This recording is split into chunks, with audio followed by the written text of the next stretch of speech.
এবার আস্তে আস্তে আপনার চোখটা খোলার চেষ্টা করুন।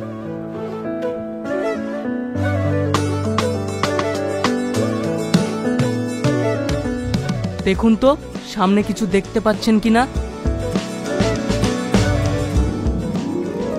হ্যাঁ ডাক্তার বাবু, আমি সব দেখতে পাচ্ছি।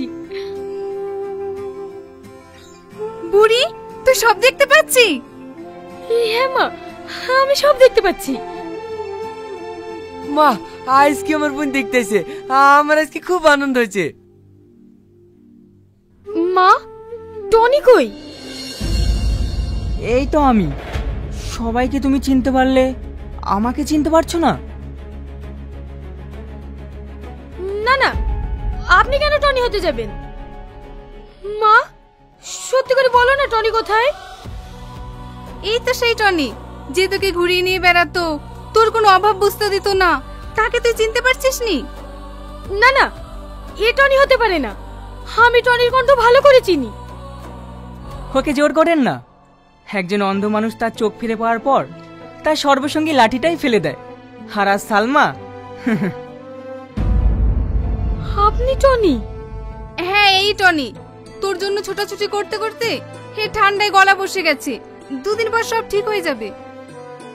মা, বোন চিনতে পারছে, একটু আর কি মারছে, তাই না বোন? ডাক্তার বাবু, বুড়িকে কবে ছুটি দেবেন? আপনার মেয়ে এখন পুরোপুরি সুস্থ, আপনি ওনাকে নিয়ে যেতে পারেন। ঠিক আছে ডাক্তার বাবু, এ বুড়ি বাড়ি চ।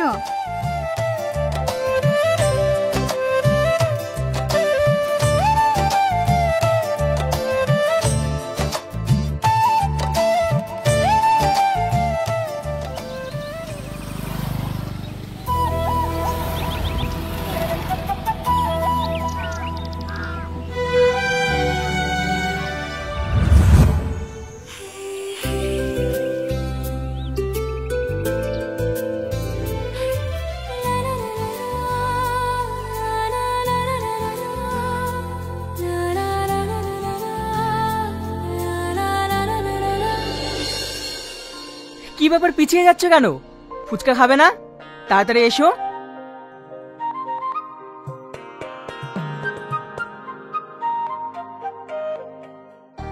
দাদা, আমাদেরকে ফুচকা দিন।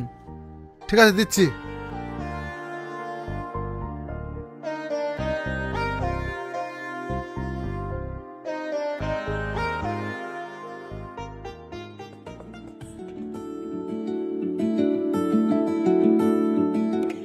কি ব্যাপার, এইভাবে কি দেখছো?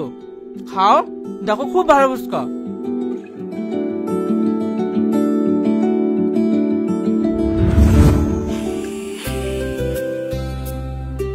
আগে তুমি খাও।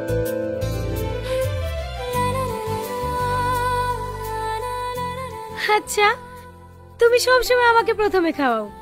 তুমি প্রথমে খেয়েও তো আমাকে খাওয়াতে পারো, তুমি সেটা করো না কেন? আরে পাগলি, তুমি যখন খাও না, তোমার মুখের দিকে তাকিয়ে আমার মন ভরে যায়। কি হলো, কি ভাবছো? এদিকে আমার অনেকগুলো ফুচকা খাওয়া গেল, আর তুমি তো এখনো শুরুই করোনি। খাও। হ্যাঁ হ্যাঁ, খাচ্ছি।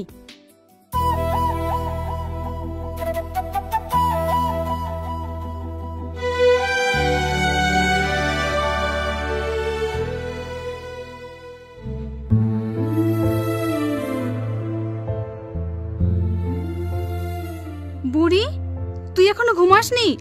অনেক রাত হয়ে গেল, ঘুমা, না হলে চোখের ক্ষতি হবে। আমার ঘুম আসছে না মা। মা, একটা সত্যি করে কথা বলো তো, এই ছেলেটা কে? তোকে কতবার বলবো বলতো? ওই সে টনি। কি ব্যাপার, কিছু হয়েছে নাকি? আমার নাম করছেন? এই দেখো বাপ, সালমা এখনো ঘুমায়নি, এতে চোখের ক্ষতি হবে না? অবশ্যই হবে। ডক্টরে মিনিমাম 8 থেকে 9 ঘন্টা ঘুমাতে বলেছে। তুমি এখনো ঘুমাওনি কেন? আমার ঘুম না আসলে আমি কি করব? ঠিক আছে, তোমার যা ইচ্ছা তাই করো, তোমার ভালোর জন্যই বললাম।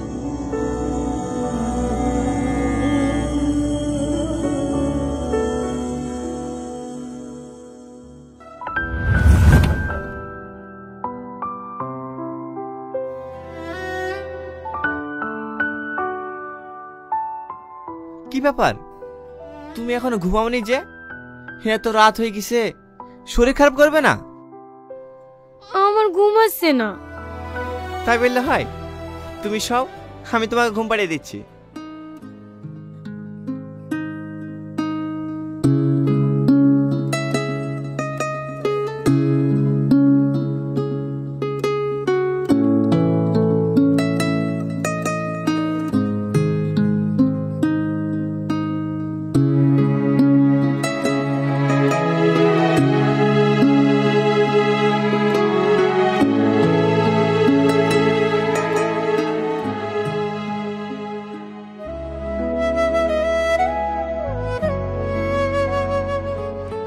আচ্ছা, আপনাকে একটা কথা জিজ্ঞেস করব? হ্যাঁ বলো। আপনার মনে আছে এই নদীর ধারে বেড়াতে এসে আপনাকে একটা কথা বলেছিলাম? কি কথা বলেন তো? তুমি কি আমার পরীক্ষা নিচ্ছ? না না, পরীক্ষা নিতে যাব কেন? আমার কথাটা আপনার মনে আছে কিনা তাই জিজ্ঞেস করছি। মনে থাকবে না কেন? তুমি বলেছিলে টনি, যতদিন এই নদী দিয়ে জলের স্রোত বইবে ততদিন আমাদের ভালোবাসা অটুট থাকবে। মিথ্যা কথা! এ কথা আমি কখনোই টনিকে বলিনি। আর আমি নদীর ধারেও কখনো বেড়াতে আসিনি।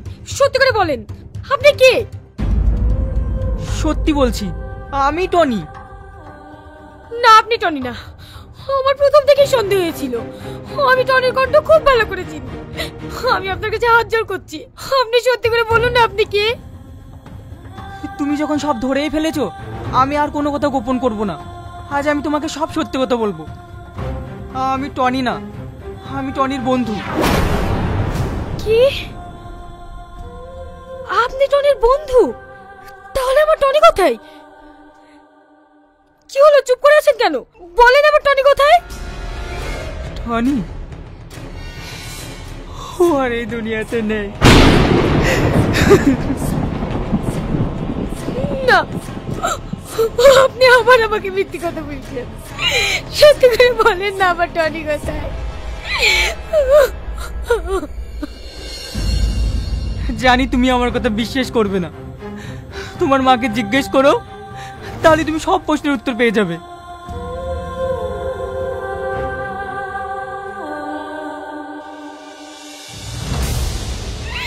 মা, তোমরা আমাকে কেন মিথ্যে কথা বলেছো? কেন বলেনি টনি মারা গিয়েছে? কেন মা, কেন? সালমা, তুই একটু শান্ত হ মা। আমাকে তোমরা আমার গায়ে হাত দেবে না। তোমরা সবাই মিথ্যেবাদী। তুই এভাবে বলিসনি, আমরা মিথ্যাবাদী না। তোমরা এত বড় কথা কেন আমাকে বলনি? অনেকেই বাবার সামনে কেন টনি সাজিয়ে রেখেছো? দেখ মধু, ও টনি সাজতে চাইনি, আমরাই জোর করেছি। যেটা করেছি তোর ভালোর জন্যই করেছি। আমার ভালোর জন্য? হ্যাঁ, তোমার ভালোর জন্য। সেদিন টনি, ডাক্তারবাবু, ডাক্তারবাবু, এখানে সালমা নামে একটা পেশেন্ট আছে, আজকে তার চোখের অপারেশন হবে। আমি টাকা নিয়ে এসেছি। ও আচ্ছা, আপনি পেশেন্টের গার্জেনকে ডাকুন, এখানে একটা সই করতে হবে। আমি তো কাউকে চিনি না, কি করে ডাকবো বলুন? ও ঠিক আছে, সিস্টার সালমার গার্জেনকে ডেকে দিও তো। ঠিক আছে স্যার। টাকা 10 লাখ আছে তো? হ্যাঁ 10 লাখই আছে, আপনি গুনে নিতে পারেন। কিছু বলছেন ডাক্তারবাবু? 10 লাখ টাকা ক্যাশ কাউন্টারে জমা হয়ে গেছে, এখনই অপারেশন হবে, আপনি এখানে সই করুন।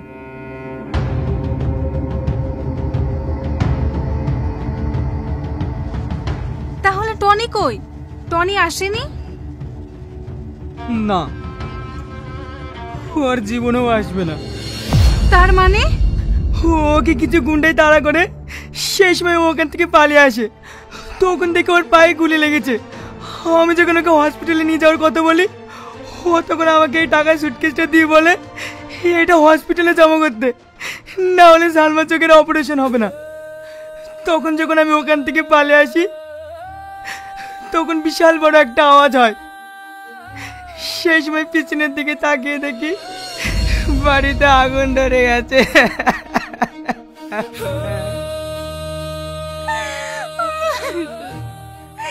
এত কিছু হয়ে গেছে। সালমা যদি টনির মারা যাওয়ার কথা জানতে পারে, ও তো কাঁদতে কাঁদতেই পাগল হয়ে যাবে। ওকে আমরা কি করে সামলাবো গো? না না, এই সময় পেশেন্টকে কান্না করতে দেওয়া যাবে না। অপারেশন করার পরও যদি কান্না করে, পেশেন্ট সারা জীবনের মতো অন্ধ হয়ে যাবে, ভালো করার কোনো চান্সই থাকবে না।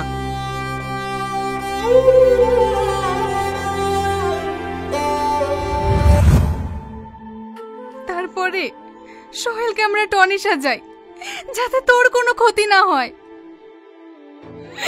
বড় ক্ষতি আর কি হবে মা?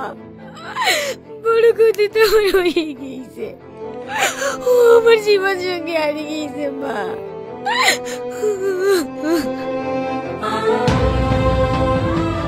আর কাঁদিস না মা, টনির জন্য কি আমাদের কষ্ট হচ্ছে না? ছেলেটা আমাদের জন্য কত কিছু করেছে।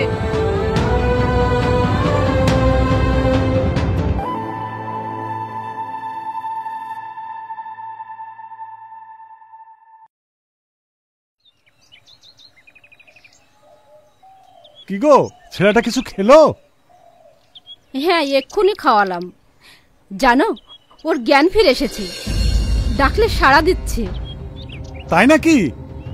বাবু, বাবু, তুমি দেখো, এ অল্প দিনেই সুস্থ হয়ে যাবে। আমিও এই কামনাই করি, ও যেন তাড়াতাড়ি সুস্থ হয়ে ওঠে।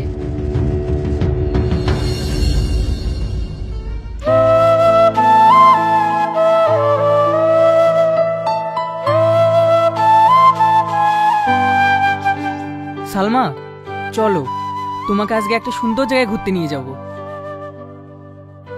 আমার কিছু ভালো লাগছে না, আমি কোথাও যাব না। দেখো, এইভাবে কি মানুষ বাঁচতে পারে? তোমার সামনে অনেক জীবন পড়ে আছে। আমি জানি তোমাকে টনি অনেক ভালোবাসতো। হয়তো ওর মতো আমি তোমাকে ভালোবাসতে পারবো না, কিন্তু তোমাকে ভালোবাসার কোনো অভাবও বুঝতে দেবো না। তুমি যদি চাও, আমি তোমাকে বিয়ে। চুপ করো! তোমার সাহস কি করে হয় আমাকে বিয়ের প্রস্তাব দেওয়ার? তোমাকে কেন? আমি কাউকে বিয়ে করব না। তুমি এক্ষুনি আমার চোখের সামনে থেকে সরে যাও।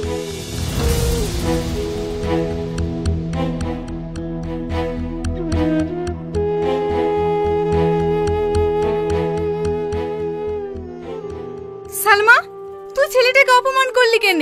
ও তো ঠিকই বলেছে। ও কি তোর খারাপ চায়? কেউ আমার ভালো চায় না। তোমরা যদি আমার ভালো চাইতা, তাহলে আমাকে এভাবে বিরক্ত করতে না। এতে বিরক্ত করার কি আছে? টনি যদি বেঁচে থাকতো, তাহলে কি আর এর সাথে বিয়ের কথা বলতাম? ছেলেটা যখন বিয়ের প্রস্তাব দিচ্ছে, তুই রাজি হয়ে যা মা। তুই আর আপত্তি করিস না। তোমাদের যা ভালো লাগে তোমরা তাই করো, দয়া করে আমাকে একটু একা থাকতে দাও।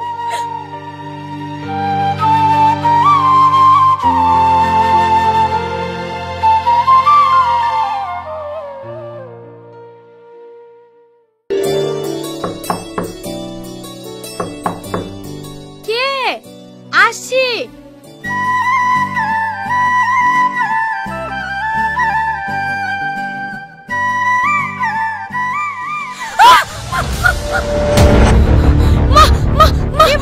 কি হলো রে? তুই চেঁচাচ্ছিস কেন? মা, বাইরে একটা লোক এসে, কি ভয়ঙ্কর দেখতে, বিশ্রী চেহারা। কি আবল তাবল বলছো? চলো দিনি দেখি কে এসছে।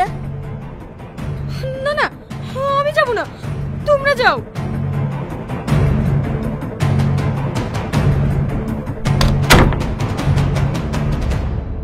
কে? টনি, টনি, এই কি অবস্থা তোর? তুই বেঁচে আছিস? এতদিন তুই কোথায় ছিলি? কথায় আছে না, রাখে আল্লাহ মারে কে। সে অনেক ঘটনা ভাই, তোকে সব পরে বলবো। তোরা সব ভালো আছিস তো? হ্যাঁ বাপ, আমরা সবাই ভালো আছি। তুমি যে ফিরে এসছো, এতে আমরা সবাই খুশি। জানিস টনি, আমি একটা বড় ভুল কাজ করতে যাচ্ছিলাম। এবার তুই চলে এসেছিস, সব ঠিক হয়ে যাবে। কি ভুল কাজ করতে যাচ্ছিলি? আমার সঙ্গে সালমার বিয়ে ঠিক হয়ে গেছে, আর 4 দিন পরে আমাদের বিয়ে। এবার তুই চলে এসেছিস, ওই দিনে তোদের দুজনের বিয়ে দিয়ে দেবো। না না, আমি এই বিশ্রী চেহারা নিয়ে ওকে বিয়ে করতে পারবো না। তুই ওকে বিয়ে করিস, ওর সুখেই আমার সুখ।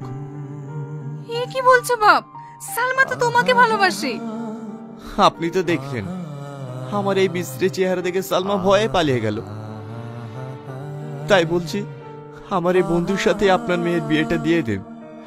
আপনি আর অমত করেন না, ওরা সুখে থাকবে। কিন্তু কোনো কিন্তু না, আমি সালমার মুখে হাসি দেখতে চাই, ওকে খুশি দেখতে চাই। ওর বিয়েটা দিয়ে আমি এখান থেকে চলে যাব।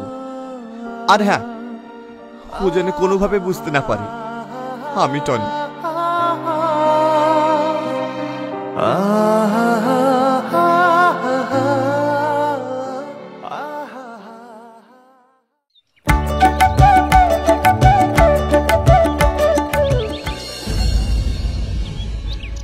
মা, তুমি এই লোকটাকে কেন বাড়িতে আশ্রয় দিয়েছো? কে হয়? এর বিচ্ছিরি চেহারা দেখে আমার রাতে ঘুম পর্যন্ত হচ্ছে না। এ বুড়ি, মানুষকে এভাবে বলতে হয় না। ওর একটা অ্যাক্সিডেন্টে এরকম হয়েছে, ও কি করবে বল? তাই বলে কদিন থাকবে এই বাড়িতে? তোর বিয়ে হলেই চলে যাবে। ও খুব ভালো ছেলে, ওকে কিছু বলিস না। ঠিক আছে, আমি কিচ্ছু বলবো না, কিন্তু ও যেন আমার সামনে না আসে।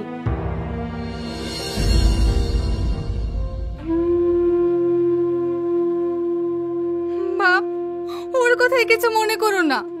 ওর হয়ে আমি ক্ষমা চাইছি। আরে আর আপনি ক্ষমা চাইছেন কেন? ওর কথা আমি কিচ্ছু মনে করিনি।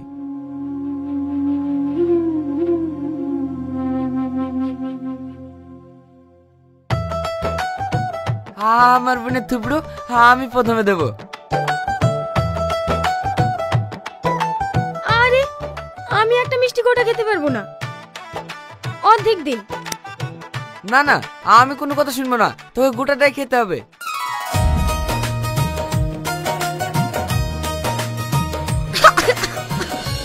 বোন, এ বোন।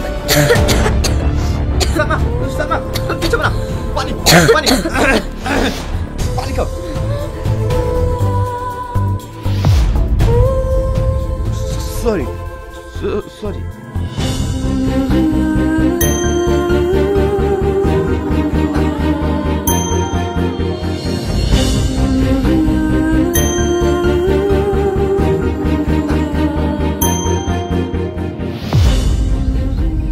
তুমি কে? কি হলো, কথা বলছো না যে? বলো বলো, তুমি কে? কি হলো বলো। আমি টনির বন্ধু। না, তুমি টনির বন্ধু না, তুমি টনি। তোমার এই কণ্ঠের আওয়াজ সবসময় আমার কানে ভাসে। তোমরা কেন আমার সাথে এমন অভিনয় করছো? আমি কি করেছি? সত্যি করে বলো না, তুমি আমার সেই টনি? হ্যাঁ, আমি সে টনি। সে তোমার যোগ্য না। কেন যোগ্য না? কারণ আমার গোটা বটা আগুনে পুড়ে ছারখার হয়ে গেছে, তুমি দেখলে সহ্য করতে পারবা না। তাই বলছি, তুমি আমার বন্ধুকে বিয়ে করে সুখী হও। না, এতদিন পর তোমাকে আমি কাছে পেয়েছি, তোমাকে আর হারাতে চাই না। তোমার যাই হয়ে যাক না কেন, তোমাকে আমি ভালোবাসি, তোমাকে আমি বিয়ে করবো।